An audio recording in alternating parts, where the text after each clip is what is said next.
ষষ্ঠীর প্রীতি ও শুভেচ্ছা। তো এটা হচ্ছে আমার ষষ্ঠীর সকালের অ্যাটায়ার। একটা নর্মাল কুর্তি, তার সাথে একটা প্লেন নেকলেস, মানে কি বলবো, চেন টাইপের, আর তার সাথে ম্যাচিং করে ইয়াররিংস, ছোট্ট একটা টিপ, সিঁদুর, অ্যান্ড চুলটাকে এভাবে। So that's it. তো চলো আমরা প্যান্ডেল হপিংয়ে যাবো রামেশ্বরম দেখতে, আমাদের পিসির বাড়ির কাছে। তো চলো দেখা যাক কীরকম করেছে। তো আজকে তোমাদের সাথে শেয়ার করব আসানসোলে কিছু মণ্ডপের ছবি বা ভিডিও। এটা হচ্ছে নিউ আপার চেলিডাঙ্গা, যেটা হচ্ছে আমাদের পিসির বাড়ি থেকে মানে ওয়াকিং ডিস্টেন্স, ওদেরই বলতে পারো পুজো। তো ওদের ক্লাব থেকে এখানের থিম হয়েছিল রামেশ্বরমের যে মন্দির, সেটার থিমে এই প্যান্ডেলটা করা হয়েছিল। তো এটা হচ্ছে এন্ট্রি, এই দিকে এন্টার করে তোমাদের দেখতে হবে মূর্তি। তো এখানে মানে পার্মানেন্টভাবে দুর্গা প্রতিমা স্থাপিত থাকে, এখানে মন্দির আছে রীতিমতো, কিন্তু প্যান্ডেলটা খুবই সুন্দর করেছিল। এবারে থিমটা খুবই সুন্দর লেগেছিল।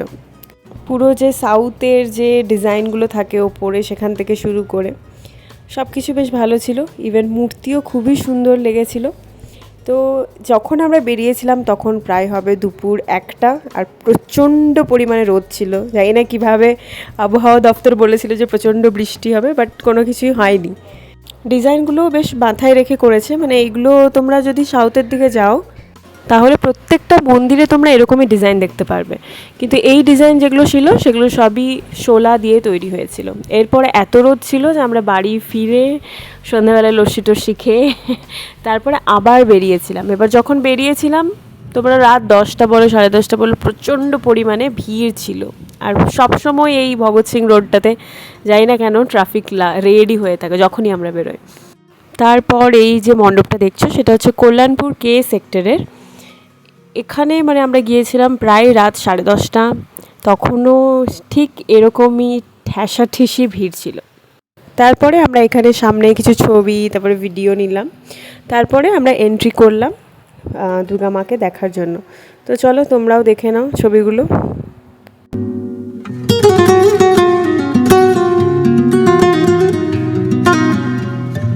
তো চলো এবারে এন্ট্রি করা যাক মণ্ডপটাতে। মণ্ডপের বাইরে থেকেও যদিও মূর্তিটা মানে দেখা যাচ্ছিল, কিন্তু ভেতরটাও খুব সুন্দরভাবে ইউনিক স্টাইলের সাজানো হয়েছিল। এখানে আলোকসজ্জায় পুরো সেজে উঠেছিল।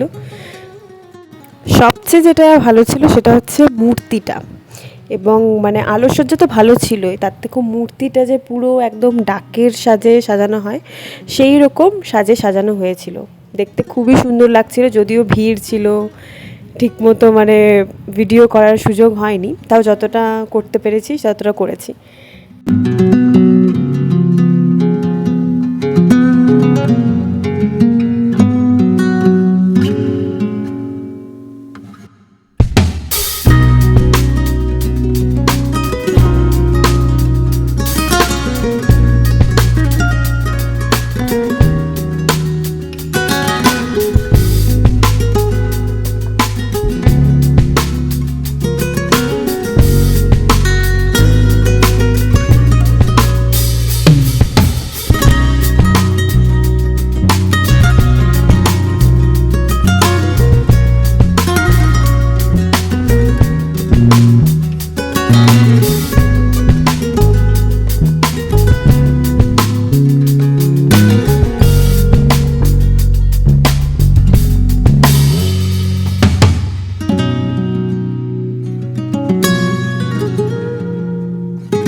এরপরে ওই মণ্ডপ থেকে বেরিয়ে আমরা গিয়েছিলাম কল্যাণপুরের আরেকটা মণ্ডপে।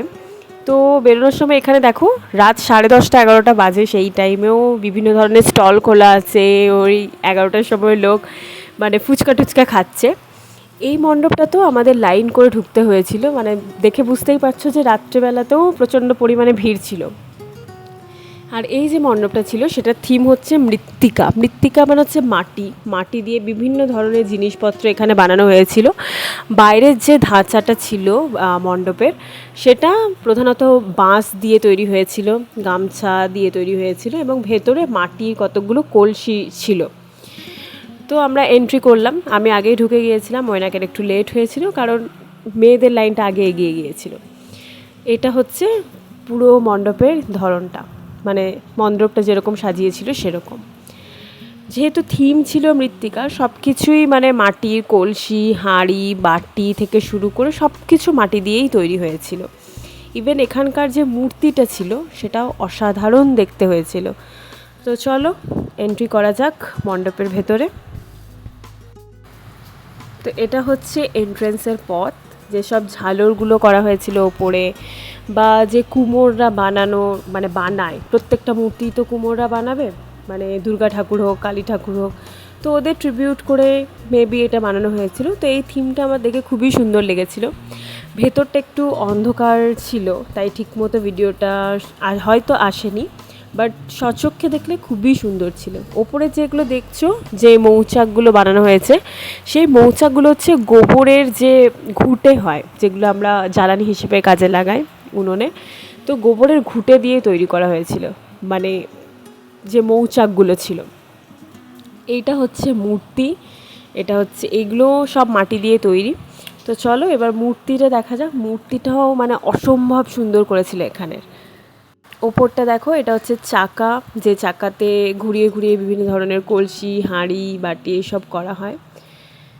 তো সেগুলো মাও এখানে একটা কলসির মতো ধরে আছেন।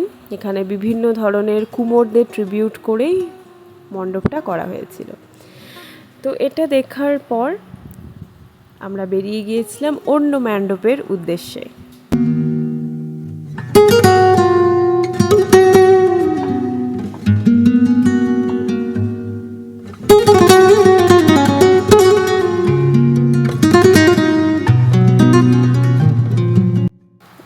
বৃষ্টি হয়েছে, তাও জল অতটা ছিল না নদীতে। এটা একটা ছোট্টখাটো নদী আসানসোলে। তো সেগুলোকে রাস্তায় দেখো সেরকম ভিড় ছিল না, বাট মণ্ডপ যেখানে যেখানে হয়েছে সেখানে প্রচণ্ড পরিমাণে ভিড় ছিল। এবারে আমরা গিয়েছিলাম আপকার গার্ডেনে। আপকার গার্ডেনের এটা ছিল পুরো গ্লাস, কাঁচ দিয়ে তৈরি, সুন্দর সাজিয়েছিল পুরো মণ্ডপটাকে, দেখতেও খুব সুন্দর লাগছিল এবং ছবি তো আমরা অনেক এখানে তুলেও ছিলাম। এটা হচ্ছে বাই দ্য ওয়ে 11:30টার দৃশ্য। এখানেও 11:30টাতেও খুবই ভিড় ছিল।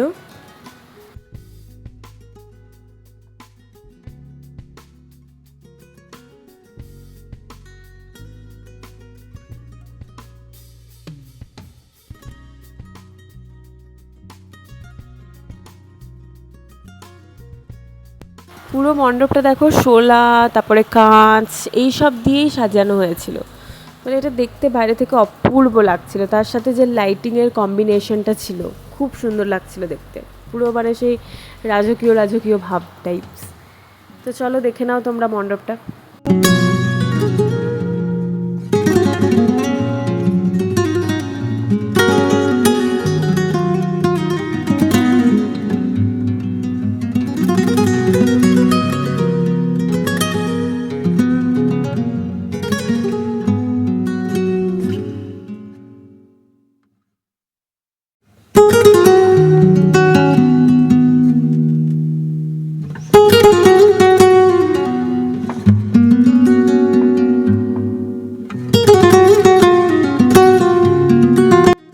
তো ওই মণ্ডপটা দেখার পর আমরা গিয়েছিলাম বার্নপুরের একটা মণ্ডপ দেখতে, যেখানে লাইটিংটা খুবই সুন্দর করেছিল।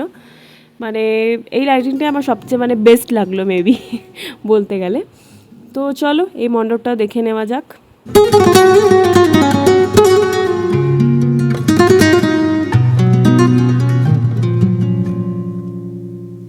তো এটা হচ্ছে মণ্ডপের এন্ট্রেন্সটা।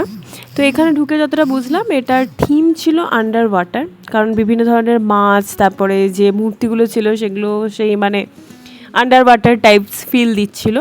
পুরো মণ্ডপটাতেই মানে সবুজ কালারের তোমাদের করা ছিল, লাইটিং করা ছিল বাইরেটা। ভেতরটা ঢুকতেই তোমরা দেখতে পাচ্ছ একটা ফিশ আছে, এবং ছোট ছোট ফিশগুলো কী দিয়ে তৈরি আছে তোমাদের দেখাচ্ছি। চারিপাশটা খুব সুন্দরভাবে এরা সাজিয়েছিল। পুরোটা ভিডিওটা দেখো, তাহলে বুঝতে পারবে যে কত সুন্দর ছিল মণ্ডপটা।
এবার দেখো এই ভিডিওটা, যে ছোট ছোট মাছগুলো ছিল সেগুলো যেগুলো দিয়ে ছাকনি সেইগুলো দিয়ে বানানো হয়েছিল। তো ওই মণ্ডপটা দেখে আমরা রওনা দিলাম অন্য আরেকটা মণ্ডপ দেখতে। এইবারে চলো এই মণ্ডপটা দেখা যাক। এটা রাস্তার মধ্যে আমরা যখন বাড়ি ফিরছিলাম তখন দেখলাম। তো এটা ছোট্টখাট্টোর মধ্যে বেশ সুন্দর করেছিল এবং বাইরে থেকেই দেখো তোমরা মূর্তিটা দেখা যাচ্ছিল। তো চলো ভেতরে ঢুকে দেখা যাক ভেতরটা কীরকম এরা করেছে। এটা হচ্ছে মায়ের মূর্তি। প্রত্যেকটা মূর্তি একে অপরের থেকে মানে আলাদা এবং ইউনিকনেস ছিল প্রত্যেকটা মূর্তিতেই। এবং এটা ধরো ছিমছাম ছিল এবং প্রত্যেকটা কাজ শোলা দিয়ে করা হয়েছিল। তো দেখতে খুবই সুন্দর লাগছিল, ইউনিক টাইপের ছিল, ছোট্টের মধ্যে খুবই সুন্দর ছিল। তো এটাই ছিল আজকে আমাদের লাস্ট দেখা মণ্ডপ।